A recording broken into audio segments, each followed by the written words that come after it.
Of course, with the way the Knicks lost to the Bobcats last week, this was supposed to be a night of redemption. You almost couldn't believe it when the Knicks looked up and were down 10-0 in this game.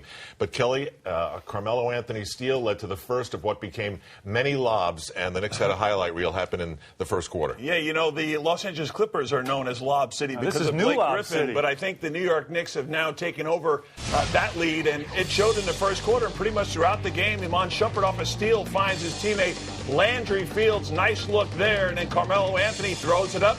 Who's there? Amari Stoudemire. Knicks continually beat the defense. Little nice give and go here.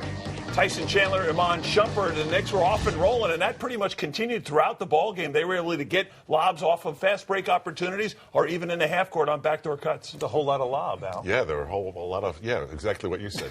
Knicks down 10-0. They grabbed the lead at 15-14 and stayed in front heading into the second quarter. And one thing you could tell was that Amari Stoudemire was committed in this game. He was really, really aggressive at taking the ball. Yeah, his second straight aggressive game where he was going to the rim, attacking the rim. Still did put up some of the perimeter shots, but you like him attacking the rim.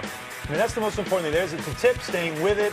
You know, being on the glass, offensive glass, so important for him instead of fading back. Still can knock down that perimeter shot because that is part of his game, as you saw right there.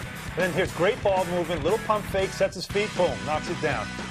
And that's what you want to see out of Amari. You've got to see that two-man game, Kelly. I think that's the inside-outside game with him, where he can attack you physically inside, but when he pulls you out, he can knock down that perimeter shot. Any player will tell you that in order to be an effective scorer in this league, you've got to have the versatility to go inside and outside. You can't be one-dimensional. And certainly Amari Stoudemire in the second quarter, he had 11 of his 15 points, nice first half, 15.8 rebounds, and a nice job of mixing up a little bit inside, a little bit outside, running the floor, being a little bit more aggressive. It helps him because it keeps the defense off guard. He was a little disappointed that he didn't get a chance to be with his Maverick teammates to meet with the president, but he stayed focused in this game. Tyson Chandler had a good night.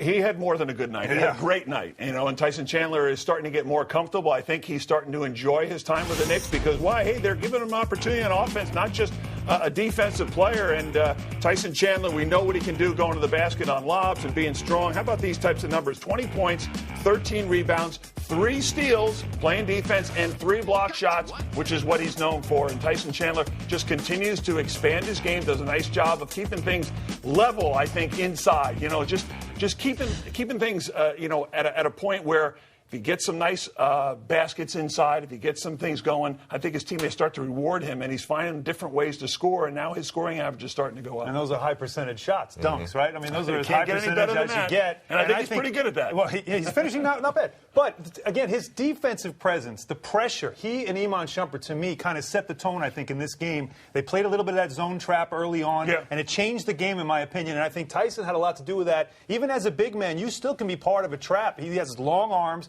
He's pretty quick for a big guy, and they put a lot of pressure on the ball on the perimeter, which took the Bobcats out of their offense. And that's the thing that I think is unique about him is, you look at a guy with his size, but he's an athlete. Yeah. You know what I mean? With the length, as you mentioned, with the ability to run and block shots or whatever. So it's nice to have that little safety net in the back right there, but he's also very athletic, hence the steals where he comes out and pressures the ball and gets some opportunities that way. And the bottom line was the Bobcats couldn't take the ball to the basket every single time they wanted to tonight. Except for Boris Diaw. He put the ball in the basket anytime he wanted to, but they did stop the ball, which was a big difference from Wednesday's game. So the Knicks have the lead, but the Bobcats are hanging around, and then all of a sudden the game is tied with about 3 minutes to go, and that's where we're going to pick up our crunch time summary here, and it's that guy, DJ Augustine. He didn't have one, he had 2 of these big three-pointers and had an open look, so that makes it 82-82. Knicks decided to go to Carmelo Anthony here. This is a good play. It's go to Carmelo.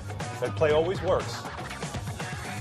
And again, he could have gotten a call there. He could have gotten a lot of calls. You know what? On both sides, this wasn't a very well officiated game. Maybe they were in their 3rd game of 3 nights. Now there's a goaltending there on the inside. Easy came off the glass. Sagana Job gets called for the goaltending, and then Knicks do a pretty good job. Look at that hard screen. Look at that hard screen. Once again, Tony Douglas runs into a hard screen. His shoulder is taking a beating. And good defense there. They force a difficult shot there by Henderson, thinking the shot clock's going down, and Knicks get an advantage going down the other way. Good outlet, too, by Chandler. A good thinking, and then draws the foul there.